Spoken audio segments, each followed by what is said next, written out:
And welcome to section 6.3. I'm Gregory Carlson. We're going to look at hyperbolas now. We've done ellipses and parabolas, and now it's time to take a look at hyperbolas. And when you look at the general equation for them, you see that it's almost exactly the same as an ellipse. The only difference is that we have a minus here instead of the plus. It's a little bit different to graph, and so rather than reading through all of this, I'm going to focus mainly on a few examples, because once you see it done a few times, I think you'll understand how to do this. The thing about a hyperbola is we're going to say you've got a hyperbola that looks like this. The A and the B form kind of this box, and the corners of the box form asymptotes.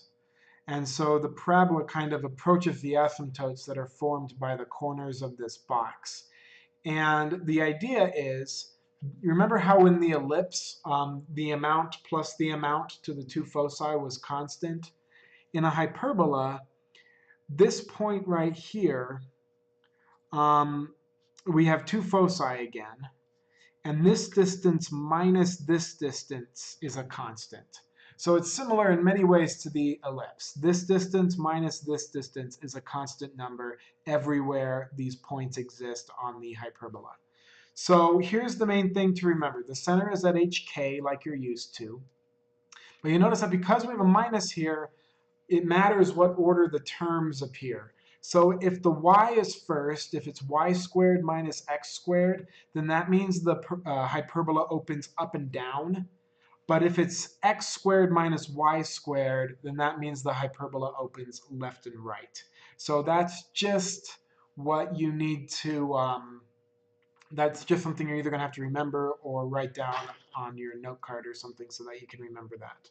So if it's opening up and down, then that means you're going to have a local maximum and a local minimum. If it's opening up left and right, it goes up forever and down forever. So you won't have a local max or a local minimum.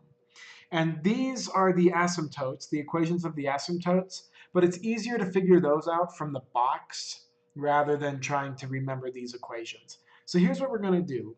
Let's go ahead and do this first example, and I think you'll understand how to do everything. So graph the hyperbola and give the domain, range, center, vertices, foci, and the equations of the asymptotes. So there's a lot there, so let's just go through it one thing at a time. So the first thing I would point out is the center, and we can see that we don't have anything being subtracted, so that means the center of our hyperbola is just going to be 0, 0, which is right there. So there's our center. Now, we see that x is first and y is second. So the x is being squared, and so when x is being squared, then that means our hyperbola is opening up to the left and to the right. And so in this case, a is equal to 4 and b is equal to 6, because the square root of this is a, the square root of this is b. So here's what you do. You come over 4 and over 4, and then you go up 6 and down 6. So far that should kind of feel the same as the ellipse. But this time, instead of graphing an ellipse, you make the little box. So I'm just coloring this in and getting my little box. Okay, and so you see that it's over 4, because that's with the x, up 6, down 6, because that's with the y. And from there, you should graph in this little x that's going through the 4 corners.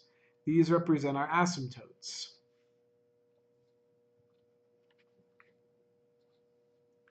Just like that. So do you see how I just drew the x through the 4 corners of the box? Now remember, because it's x, we're opening left and right. So here's a point on our hyperbola, here's a point on our hyperbola, and you just kind of follow along the asymptotes and never cross them. So we're opening up left and right, so there's our parabola, our hyperbola, and there's our hyperbola. And if you need to find one extra point to graph it, you can just plug in a different point for x and see where that point is for y and just plug it in. And so that's how you graph it. So let's look at all the different things. Let's look at the domain. What would the domain of this thing be? Well, we see that we have all x's coming along, but then we have a gap. And then we have more x's over on this side. So we do have a gap in our domain. And that gap is the a values. So we go from negative infinity to negative 4, including negative 4. So I need to make a bracket right there. And then we have a gap all the way until 4. So we add our union symbol. And then we have including 4 to infinity. So we have a gap in our domain from negative 4 to 4 that we have to cut out. The range, on the other hand, we see that we have graph up and down forever.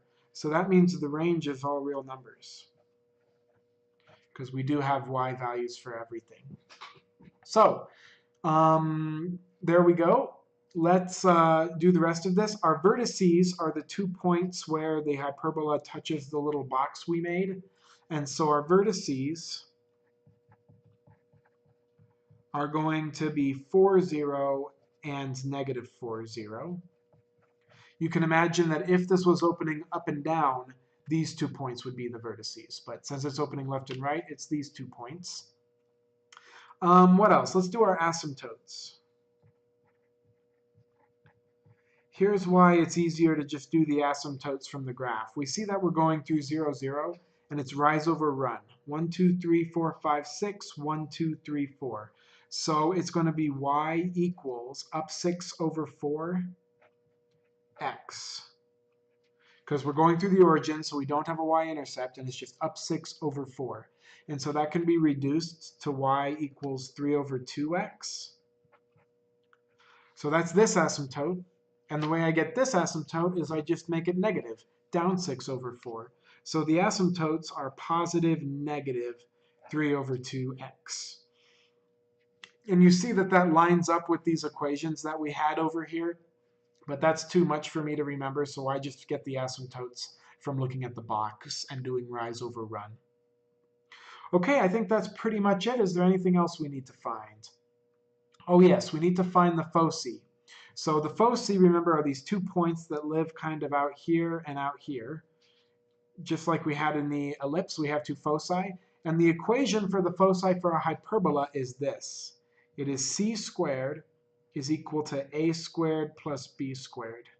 And you can see that it really looks very similar to the Pythagorean theorem.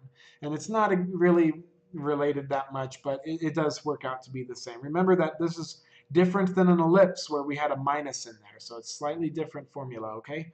So we know what b and a are. There's a squared is 16 and b squared is 36. So it's c squared equals 16 plus 36, or c squared equals 52. Take the square root, take the square root. So c equals positive negative square root of 52. And I think I can pull off a 4 off of that. So let's do 52 divided by 4. Whoops, not natural log. 52 divided by 4, and I get 13. So that's root 4 root 13. So c is equal to positive negative 2 root 13. Okay? And so since this is at the origin, it's just going to be positive that and negative that. If we were over here somewhere, we would have to add it to h and k, or I guess just to h. But since we're at the origin, the foci are just going to be the 2 points, 2 root 13, 0, and negative 2 root 13, 0. Again, if this center was a little bit different, you just have to count those extra spaces. And I believe that's everything this problem is asking for. We're already getting close to 10 minutes. I know there's a lot to remember with this. If you have any questions, please leave them in the comments. Let's do the next example in part 2.